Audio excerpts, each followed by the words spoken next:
Vous pensez peut-être que Dieu vous a oublié. Pourtant, il existe des signes silencieux qui apparaissent dans une vie bien avant que les yeux ne comprennent ce que le ciel a déjà décidé. Et si le Saint-Esprit agissait en vous depuis longtemps sans que vous l'ayez remarqué? Il y a des vérités que l'on ne découvre pas dans le bruit du monde.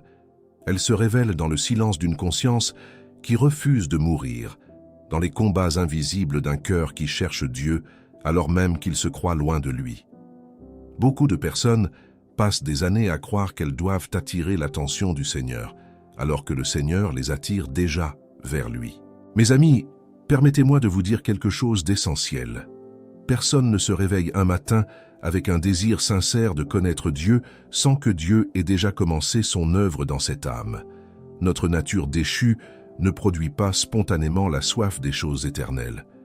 Comme l'enseigne l'Écriture, « Nul ne peut venir à moi si le Père qui m'a envoyé ne l'attire » dans Évangile selon Jean. Charles Spurgeon rappelait souvent que la grâce de Dieu agit avant même que l'homme comprenne ce qui lui arrive. Combien de fois une personne croit qu'elle cherche Dieu, alors qu'en réalité, c'est Dieu qui la poursuit avec patience depuis des années. Cette pensée devrait remplir nos cœurs d'émerveillement, car elle signifie que les mouvements les plus profonds de notre âme peuvent être la preuve d'une œuvre divine déjà en cours. Le premier signe est précisément celui-ci, une faim spirituelle que rien dans ce monde ne parvient à satisfaire durablement. Vous avez peut-être connu des réussites, des joies familiales, des projets accomplis. Pourtant, au fond de vous, demeure une question persistante. Quelque chose vous pousse à chercher davantage. Vous sentez qu'il existe une réalité plus grande que ce que vos yeux voient. Cette faim n'est pas une faiblesse. Elle n'est pas un accident. Elle est souvent l'un des premiers appels du Saint-Esprit. Le monde tente de remplir ce vide avec des distractions, mais l'âme créée pour Dieu ne trouve le repos qu'en Dieu. Comme l'écrivait le psalmiste dans le livre des psaumes, « Comme une biche soupire après des courants d'eau, ainsi mon âme soupire après toi, ô Dieu. » Remarquez bien cette image. La biche ne cherche pas l'eau parce qu'elle veut accomplir une obligation religieuse. Elle la cherche parce qu'elle en a besoin pour vivre. De la même manière, lorsque le Saint-Esprit commence son œuvre, l'âme découvre progressivement qu'elle ne peut plus vivre uniquement pour les choses passagères. Peut-être que vous regardez aujourd'hui cette vidéo parce qu'une question spirituelle refuse de quitter votre esprit. Peut-être que depuis quelque temps, vous ressentez un besoin inexplicable de prier. Peut-être que certains passages bibliques semblent désormais vous parler d'une manière nouvelle. Vous pensiez que ce n'était qu'une curiosité passagère. Pourtant, il se peut que ce soit beaucoup plus que cela. Le Seigneur agit souvent discrètement. Il ne commence pas toujours par des manifestations spectaculaires. Souvent, il commence par une conviction douce mais persistante, une impression que quelque chose doit changer, une attirance vers sa présence, un désir de comprendre sa volonté. Lorsque le fils prodigue était encore loin de la maison, quelque chose s'est produit dans son cœur avant son retour. Une prise de conscience, une faim différente, une nostalgie de la maison du Père. Cette transformation intérieure a précédé ses pas extérieurs. Ainsi agit fréquemment l'Esprit de Dieu. Certains parmi vous ont peut-être passé des années à lutter contre cet appel. Vous avez essayé de l'ignorer. Vous avez tenté de remplir votre vie avec d'autres préoccupations. Pourtant, cet appel revient toujours. Pourquoi? Parce que lorsque Dieu commence une œuvre, il sait comment toucher les profondeurs du cœur humain. Dans Épître aux Philippiens, nous lisons que celui qui a commencé en nous une bonne œuvre la rendra parfaite. Quelle promesse extraordinaire! Elle nous rappelle que le salut n'est pas d'abord l'histoire de notre fidélité envers Dieu, mais celle de sa fidélité envers nous. Charles Spurgeon disait qu'une étincelle de grâce dans le cœur vaut plus que tous les trésors de la terre. Pourquoi? Parce qu'elle témoigne d'une intervention divine. Elle annonce qu'une œuvre céleste est déjà en mouvement. Si vous reconnaissez aujourd'hui cette faim spirituelle, ne la méprisez pas. Ne la considérez pas comme une simple émotion passagère. Prenez-la au sérieux. Approchez-vous de Dieu dans la prière. Ouvrez les Écritures. Demandez au Seigneur de vous révéler davantage sa présence, car ce premier signe est souvent le commencement d'un chemin extraordinaire. Avant de poursuivre, permettez-moi de vous dire quelque chose d'important. Si vous ressentez aujourd'hui que votre relation avec Dieu n'est plus aussi profonde qu'autrefois, si votre vie de prière s'est affaiblie, ou si vous avez le sentiment de vous être éloigné de sa présence, ne restez pas dans cette situation. C'est précisément pour cela que nous avons créé l'e-book 21 jours pour restaurer votre intimité avec Dieu. Pendant 21 jours, vous serez guidé pas à pas à travers des réflexions bibliques, des exercices spirituels et des moments de prière conçus pour vous aider à retrouver une communion plus profonde avec le Seigneur. Des centaines de croyants découvrent chaque jour qu'il est encore possible de raviver leur foi, de retrouver la paix intérieure et de marcher plus près de Dieu. Le lien se trouve dans le premier commentaire épinglé. Si votre cœur a soif de davantage de Dieu, ce guide a été créé pour vous. Et n'oubliez pas de vous abonner à la chaîne afin de continuer à grandir avec nous dans la foi et dans la connaissance de la parole de Dieu. Une fin spirituelle peut être ignorée pendant un temps, mais lorsqu'elle vient véritablement de Dieu, elle finit souvent par produire un autre signe profond et bouleversant, une sensibilité croissante au péché. Beaucoup pensent que le Saint-Esprit agit seulement à travers la paix, la joie ou les bénédictions visibles. Pourtant, l'une de ses œuvres les plus puissantes consiste à ouvrir les yeux d'une personne sur son état intérieur. Avant que Dieu touche un cœur, il est facile de justifier ses fautes. On trouve toujours une excuse. On se compare à ceux qui semblent pires que nous. On minimise certaines attitudes, certaines paroles ou certains choix. Mais lorsque le Saint-Esprit commence son œuvre, quelque chose change. Ce qui paraissait normal commence à troubler la conscience. Jésus a déclaré dans Évangiles selon Jean que l'Esprit convaincrait le monde en ce qui concerne le péché, la justice et le jugement. Remarquez bien qu'il ne dit pas simplement que l'Esprit informera les hommes du péché. Il dit qu'il les convaincra. Cette conviction atteint les profondeurs de l'âme. Peut-être avez-vous vécu cela sans même comprendre ce qui se passait. Une parole prononcée sous le coup de la colère continue de vous poursuivre longtemps après avoir été oublié par les autres. Une attitude égoïste vous attriste davantage qu'auparavant. Certaines habitudes qui autrefois ne vous dérangeaient pas commencent maintenant à vous sembler incompatibles avec la volonté de Dieu. Le monde considère souvent ce phénomène comme un sentiment négatif. Pourtant, spirituellement, il s'agit d'un signe extrêmement précieux. Une conscience qui souffre devant le péché est souvent plus proche de Dieu qu'une conscience qui se croit parfaite. L'un des plus grands dangers spirituels n'est pas de voir ses fautes, c'est de ne plus les voir du tout. Lorsque le cœur devient insensible, il cesse progressivement de répondre aux appels du Seigneur. Mais lorsqu'une personne ressent une douleur sincère face à ses manquements, cela peut révéler que le Saint-Esprit travaille déjà dans les profondeurs de son être. Le roi David en est un exemple remarquable. Après sa chute, il ne s'est pas contenté de reconnaître son erreur. Son cœur a été profondément brisé devant Dieu. Dans le livre des psaumes, il s'écrit « Crée en moi un cœur pur, ô Dieu, et renouvelle en moi un esprit bien disposé. » Cette prière n'est pas celle d'un homme qui veut simplement éviter les conséquences de ses actes. C'est le cri d'une âme qui désire retrouver la communion avec son Seigneur. Voilà ce que produit souvent l'action du Saint-Esprit. Elle transforme la manière dont nous regardons nos propres fautes. Il existe une différence immense entre la culpabilité qui éloigne de Dieu et la conviction qui rapproche de lui. La culpabilité dit « Tu es trop mauvais pour revenir ».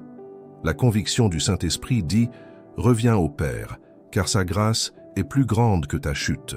Combien de croyants sincères se tourmentent inutilement parce qu'ils interprètent mal ce combat intérieur. Ils pensent que leur lutte prouve leur éloignement de Dieu. Pourtant, dans bien des cas, ces luttes révèlent exactement l'inverse. Elles montrent qu'une bataille spirituelle est en cours. Et une personne spirituellement morte ne se préoccupe généralement pas de sa relation avec Dieu. Elle avance sans se poser de questions.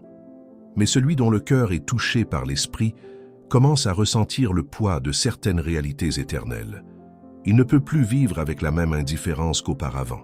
Peut-être que ces derniers mois, vous avez éprouvé un profond besoin de demander pardon.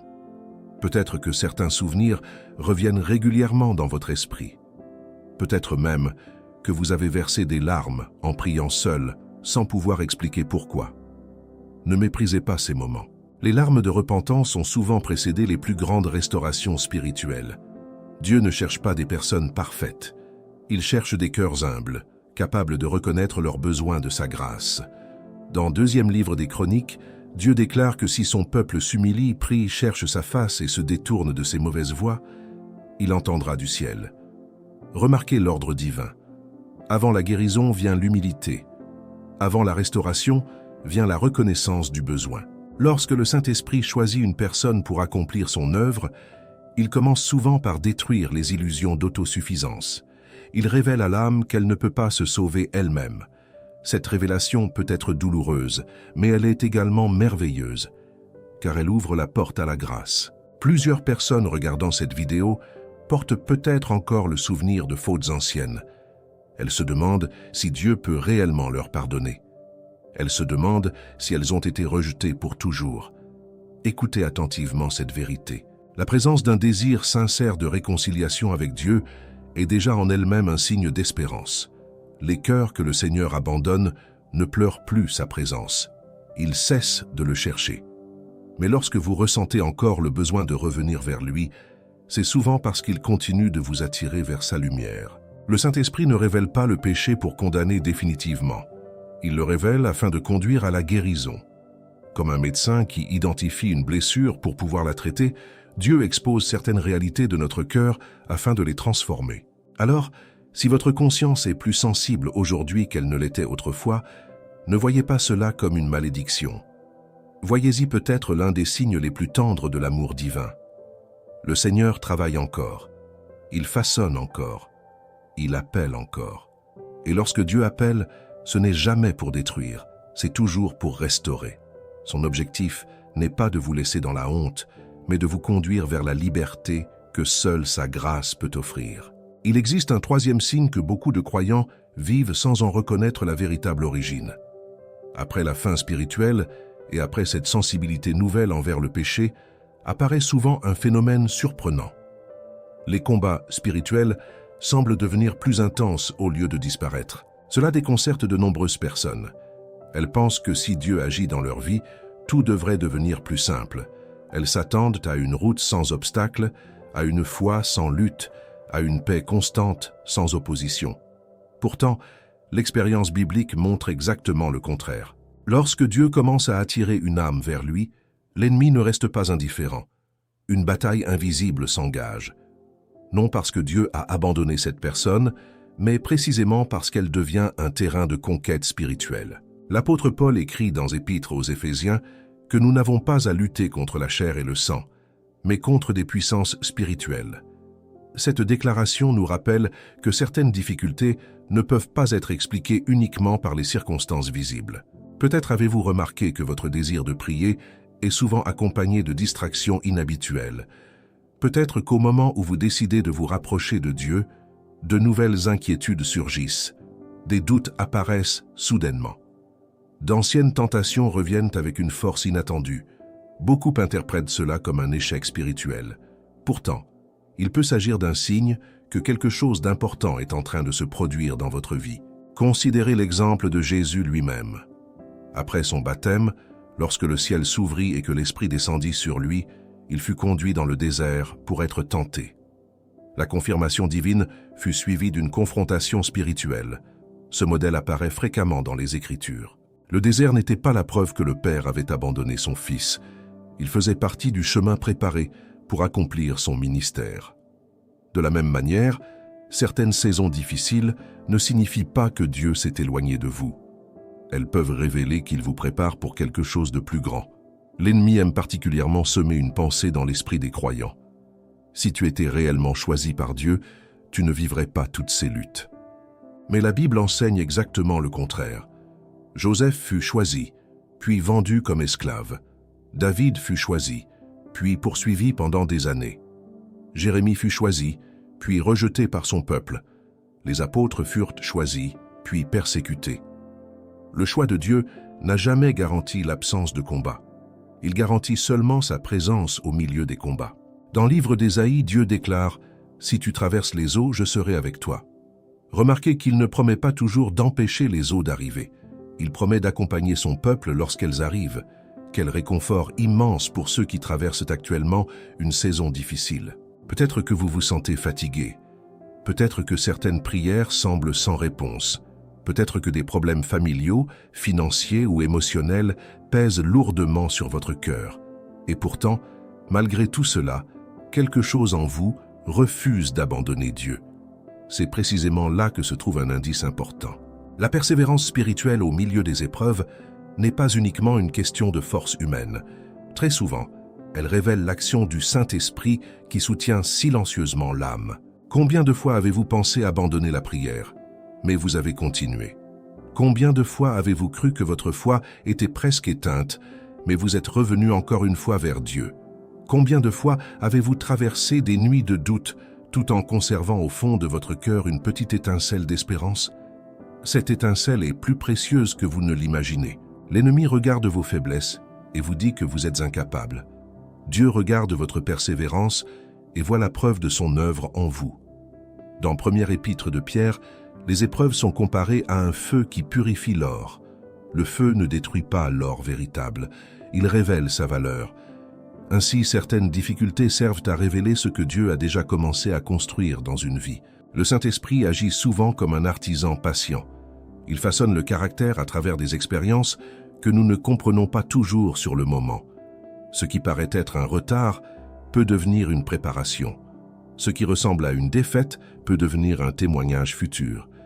Regardez votre histoire avec honnêteté. Malgré toutes les tempêtes traversées, êtes-vous encore en train de chercher Dieu?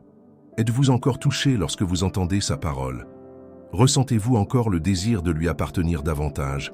Si la réponse est oui, alors ne sous-estimez pas ce que cela signifie. De nombreuses personnes auraient abandonné depuis longtemps. Pourtant, vous êtes toujours là. Vous continuez à avancer, parfois lentement, parfois avec des larmes, parfois avec des questions, mais vous avancez encore. Cela peut être l'un des signes les plus puissants que le Saint-Esprit travaille dans votre vie. Car l'œuvre de Dieu ne se manifeste pas seulement dans les moments de victoire éclatante. Elle se manifeste aussi dans la capacité surnaturelle de rester fidèle lorsqu'il serait tellement plus facile de partir.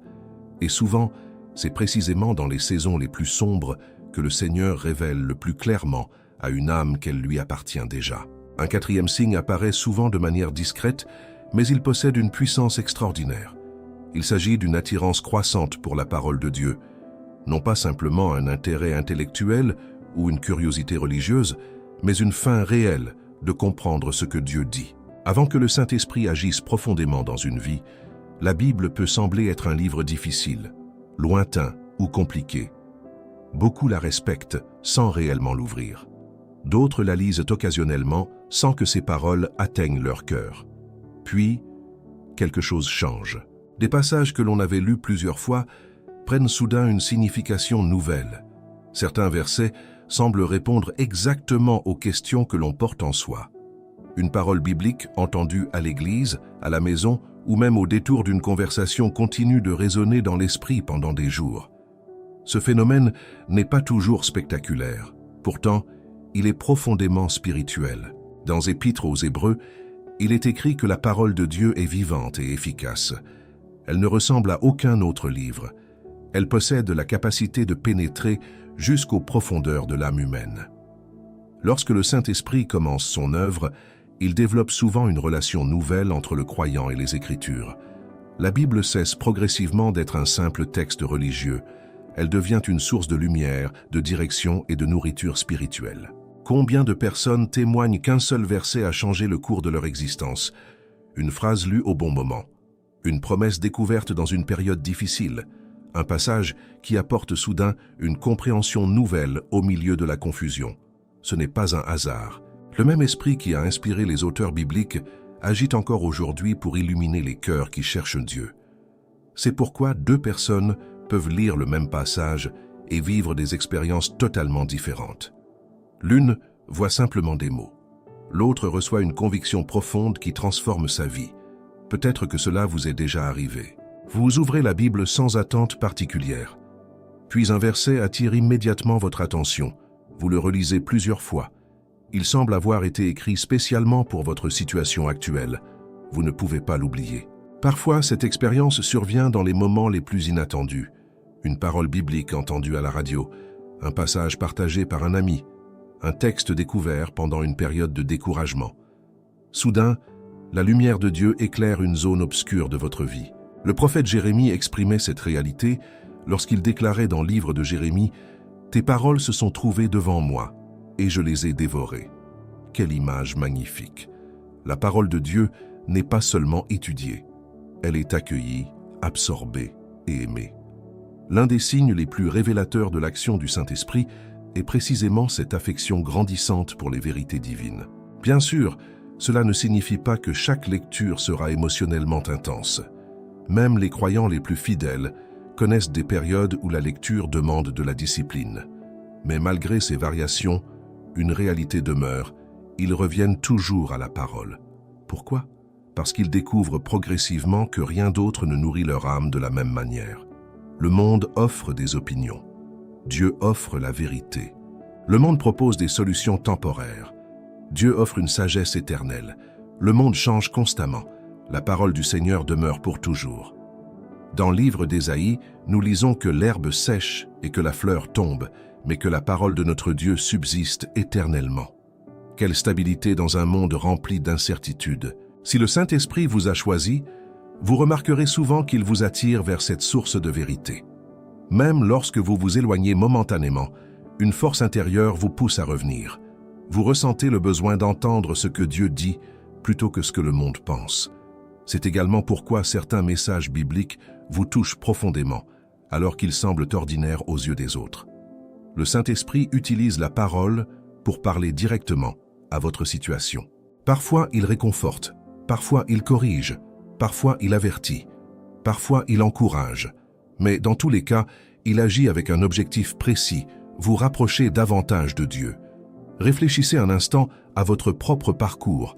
Y a-t-il des versets qui vous accompagnent depuis des années? Existe-t-il des promesses bibliques auxquelles vous revenez régulièrement dans les moments difficiles? Avez-vous déjà ressenti cette impression étrange qu'un passage semblait décrire exactement ce que vous traversiez? Si oui, ne considérez pas cela comme une simple coïncidence. Le Seigneur connaît parfaitement votre histoire. Il sait ce dont vous avez besoin. Et très souvent, il choisit de parler à travers sa parole écrite. Les personnes choisies par le Saint-Esprit ne deviennent pas parfaites du jour au lendemain, mais elles développent progressivement une relation vivante avec les Écritures. Elles apprennent à reconnaître la voix du berger au milieu du bruit du monde. Et plus elles avancent sur ce chemin, plus elles découvrent que la Bible n'est pas simplement un livre à lire. Elle devient une lampe pour leurs pas et une lumière sur leur sentier, comme l'affirme Livre des Psaumes. Cette attirance croissante pour la parole est souvent bien plus qu'une habitude spirituelle.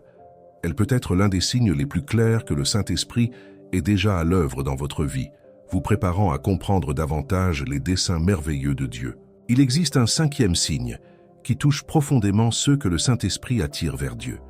Ce signe est souvent méconnu parce qu'il ne se manifeste pas à travers des événements spectaculaires. Il apparaît plutôt dans les changements progressifs du cœur. Vous commencez à aimer ce que vous ignoriez autrefois et vous commencez à vous éloigner de certaines choses qui vous attiraient auparavant. Cette transformation est rarement instantanée. Elle ressemble davantage à l'aube qui chasse lentement les ténèbres qu'à un éclair qui illumine tout le ciel en une seconde. Pourtant, avec le temps, elle devient impossible à ignorer. Lorsque le Saint-Esprit agit dans une vie, il ne modifie pas seulement certaines habitudes extérieures, il travaille à la racine même des désirs, il transforme progressivement les affections du cœur. Avant cette œuvre, beaucoup vivent uniquement selon leurs impulsions naturelles. Leurs décisions sont guidées par leurs envies immédiates, leurs émotions ou les valeurs du monde. Puis, un changement commence à se produire. Une nouvelle sensibilité apparaît. Certaines conversations qui semblaient autrefois normales deviennent inconfortables. Certaines distractions perdent progressivement leur attrait. Certaines attitudes que l'on admirait auparavant commencent à paraître vides ou inutiles. Ce changement peut surprendre. Parfois même, il inquiète. Certaines personnes se demandent pourquoi elles ne trouvent plus la même satisfaction dans ce qui les enthousiasmait autrefois. Elles ont l'impression que quelque chose se transforme à l'intérieur d'elles sans qu'elles puissent l'expliquer complètement. La réponse se trouve souvent dans l'œuvre silencieuse du Saint-Esprit. Dans 2e épître aux Corinthiens, l'Écriture déclare « Si quelqu'un est en Christ, il est une nouvelle créature ». Cette transformation ne concerne pas seulement le comportement, elle concerne l'identité profonde de la personne. Dieu ne cherche pas simplement à améliorer l'ancienne nature, il produit progressivement une vie nouvelle. C'est pourquoi les priorités changent, les valeurs changent, les désirs changent, les objectifs changent. La personne commence à regarder le monde avec des yeux différents. Elle ne devient pas parfaite. Elle continue à lutter contre ses faiblesses. Elle connaît encore des chutes et des moments de découragement. Mais malgré tout cela, une direction nouvelle apparaît dans sa vie. Imaginez un navire qui change légèrement de cap. Pendant quelques minutes, la différence semble insignifiante. Pourtant, après plusieurs jours de navigation, il se retrouve dans une destination totalement différente. Le Saint-Esprit agit souvent ainsi. Les changements paraissent parfois petits au début, mais avec les années, ils produisent une transformation remarquable. Peut-être qu'aujourd'hui, vous aimez davantage la prière qu'il y a 5 ans. Peut-être que vous accordez plus d'importance à la paix qu'à l'approbation des autres. Peut-être que vous recherchez davantage la vérité que la popularité. Peut-être que votre cœur devient plus sensible à la souffrance des autres. Ces changements ont une immense valeur spirituelle. Dans l'Épître aux Galates, Paul parle du fruit de l'esprit. L'amour, la joie, la paix, la patience, la bonté, la bienveillance, la fidélité, la douceur et la maîtrise de soi. Remarquez qu'il parle d'un fruit. Un fruit ne pousse pas en une nuit, il se développe progressivement, il mûrit avec le temps. De la même manière, les personnes choisies par le Saint-Esprit découvrent souvent que certaines qualités commencent à apparaître lentement dans leur caractère. Elles deviennent plus patientes là où elles étaient impulsives, plus compatissantes là où elles étaient indifférentes, plus humbles là où elles étaient orgueilleuses, plus confiantes en Dieu là où elles vivaient dans l'inquiétude permanente. Ces changements ne viennent pas simplement de la volonté humaine. Ils sont le résultat d'une œuvre surnaturelle, car l'homme peut modifier certains comportements pendant un temps, mais seul Dieu peut transformer durablement le cœur. L'un des signes les plus émouvants de cette transformation concerne l'amour envers les autres. Lorsque le Saint-Esprit agit, le regard porté sur les personnes commence à changer. On devient moins prompt à condamner, moins désireux de se venger, plus disposé à pardonner, plus sensible aux besoins de ceux qui souffrent. Cela ne signifie pas que toutes les blessures disparaissent instantanément. Cela signifie que Dieu commence à façonner un cœur qui ressemble davantage au sien. Dans Première Épître de Jean, nous apprenons que celui qui aime connaît Dieu, car Dieu est amour. Quelle vérité puissante! L'amour véritable ne constitue pas seulement une émotion. Il devient une preuve visible de l'action divine dans une vie. Peut-être que vous regardez en arrière aujourd'hui et que vous réalisez que vous n'êtes plus la même personne qu'autrefois. Vous n'avez peut-être pas encore atteint l'endroit où vous souhaitez être, mais vous n'êtes plus non plus là où vous étiez. Cette différence est importante. Trop de croyants se découragent parce qu'ils observent leurs imperfections actuelles au lieu de remarquer le chemin déjà parcouru. Pourtant, lorsque Dieu agit, même les petits progrès ont une signification profonde. Chaque victoire sur une ancienne habitude, chaque acte de pardon, chaque pas d'obéissance, chaque retour vers Dieu après une chute, tout cela témoigne d'une œuvre en cours. Le Saint-Esprit ne travaille jamais au hasard.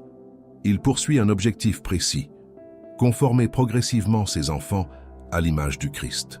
Et si vous voyez aujourd'hui ces changements silencieux mais réels dans votre cœur, il est possible que vous soyez en train d'observer l'une des preuves les plus belles que le Saint-Esprit vous a déjà appelé à lui. Et voici le 7e signe. Malgré toutes vos questions, malgré vos combats, malgré vos moments de faiblesse, vous continuez à revenir vers Dieu. Vous tombez parfois, mais vous revenez. Vous doutez parfois, mais vous cherchez encore sa vérité. Vous traversez des saisons difficiles, mais quelque chose au fond de vous refuse d'abandonner le Seigneur. Cette persévérance n'est pas toujours le résultat de votre propre force. Souvent, elle révèle la fidélité de Dieu qui agit en vous. Comme il est écrit dans Épître aux Romains, ceux qu'il a appelés, il les a aussi justifiés. Dieu n'abandonne pas l'œuvre qu'il commence. Si vous avez reconnu plusieurs de ces signes dans votre vie, remerciez le Seigneur aujourd'hui. Approchez-vous davantage de lui et répondez à son appel avec confiance. Merci d'avoir regardé cette vidéo jusqu'à la fin. Abonnez-vous à la chaîne, laissez un commentaire, cliquez sur « J'aime » et continuez à regarder les prochaines vidéos qui apparaissent à l'écran. Et n'oubliez pas de découvrir notre e-book « 21 jours pour restaurer votre intimité avec Dieu » grâce au lien disponible dans le premier commentaire épinglé. Que Dieu vous bénisse abondamment et vous garde dans sa paix.